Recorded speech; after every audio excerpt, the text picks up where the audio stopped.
Holidays-nale, adu namma GT Holidays da. GT Holidays, South India's #1 travel brand. You know you are special when you're with GT Holidays.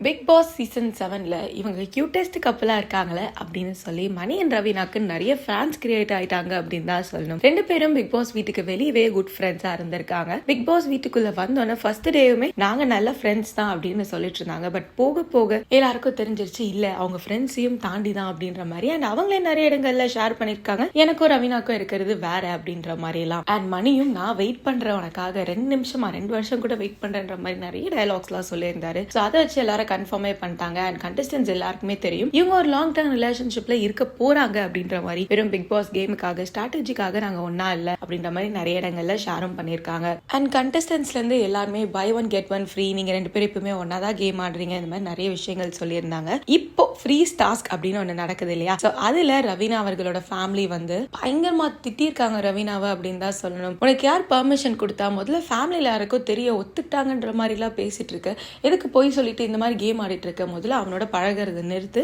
நீ தனியா game ஆடினா மட்டும்தான் உன்னால win பண்ண முடியும். நான் உன் மேல செம்ம கோவத்துல இருக்கேன், விட்டா அரைஞ்சிருப்பேன் வந்தோன்னு அப்படின்ற மாதிரி சொல்லியிருந்தாங்க. ரவீனா செம்ம ஷாக் ஆயிட்டு மணி கிட்ட போய் நீ செத்துட்ட அப்படின்னு சொன்னாங்க. அண்ட் மணி கிட்டயும் அவங்க வந்து நிறைய விஷயங்கள் வந்து கோபத்தோட ஷேர் பண்ணியிருக்காங்க. ஸோ இந்த ப்ரோமோ பார்க்கும் போதே ஃப்ரீஸ் டாஸ்க் ஏண்டா வருதோ அப்படின்ற மாதிரி மணியும் ரவீனாவும் ஃபீல் பண்ற அளவுக்கு தான் இருந்தது. வெளியவே அவங்க நல்ல ஃப்ரெண்ட்ஸா இருந்தாங்க, வெளியவே அவங்க 2 பேருக்குள்ள நல்ல பாண்டிங் இருந்தது. பட் உள்ள போய் ஏதோ புதுசா பாக்குற மாதிரி சொல்றாங்களே அப்படின்னு ஃபேன்ஸ் எல்லாருமே இந்த விஷயத்த ஷேர் பண்ணிட்டு இருக்காங்க. சோ நீங்க இந்த பாண்டிங் பத்தி என்ன நினைக்கிறீங்க? அண்ட் அவங்க வீட்ல வந்து சொன்னது சரியா தப்பா அப்படின்றத எங்களோட கமெண்ட் பாக்ஸ்ல மென்ஷன் பண்ணிடுங்க. லிட்டில் டாக்ஸ்க்கு மறக்காம சப்ஸ்கிரைப் பண்ணிடுங்க, அந்த பெல் பட்டனை பிரஸ் பண்ணிடுங்க.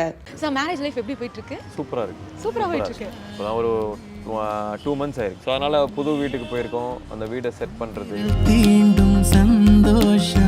நான் பிஃபோர் மேரேஜ் வந்து ஜாலியாக என்ன துணி அப்படி போடுவேன், நான் வாட்டுக்கு இருப்பேன். ஏன்னா எங்கள் அம்மா வந்து எல்லாத்தையும் கவர் அப் பண்ணிட்டு இருந்தாங்க. இப்போ தான் புரியுது. பட் இப்போ வந்து ஒரு சின்ன responsibility because of Keerthi but இத்தனை நாளா எங்ககிட்ட ஏன் சொல்ல நீங்க லவ் ஸ்டோரி லவ் எதுவுமே சொல்ல? நீங்க கேட்கும்போது நாங்கள் ஒன்றா இல்லைங்க. நாங்கள் திருப்பி இப்போ ப்ளூ ஸ்டார் ஷூட் பண்ணும்போது தான் we met again. தாலி கட்டுற மொமெண்ட்னு ஒன்று இருக்குல்ல, அதை பத்தி எங்களுக்கு தெரியும். தாலி எப்படியாவது 3 முடிச்சு இவ வந்து டிக்டா சொல்லிட்டா 3 முடிச்சு நீயே தான் போடணும் வா அப்படின்னு சொல்லி அதை கட்டும் போதெல்லாம் லாஸ்ட் வந்து negative comments towards negative comments அப்படின்னு ஒரு விஷயம் இருக்கு. பட் கீர்த்திக்கு நிறைய விஷயங்கள் வந்தது, but you handle it so well towards that அப்படின்னா என்ன சொல்வீங்க? I have nothing to say. நெகட்டிவிட்டியை எப்படி ஹேண்டில் பண்ணிங்கன்னா எடுத்தா தான் நாங்கள் ஹேண்டில் பண்ணுவோம். இந்த ஹோல் விஷயத்துலையும் இல்லை சோஷியல் மீடியானாலையுமே நம்மளோட நல்ல சைடு மட்டும்தான் தெரியும். ஈவன் ஐ ஹேவ் ஒன் சொதப்பல் சைடு. அதை வந்து கீர்த்தி அதை தெரிஞ்சுமே என் கூட இருக்கணும்னு அவங்க நினைக்கும் போது இதில் வர லவ் வேற இன்னொரு சந்தேசே அவனை கலைப்பா உன்னை கோல்ஸுங்கிறாங்களா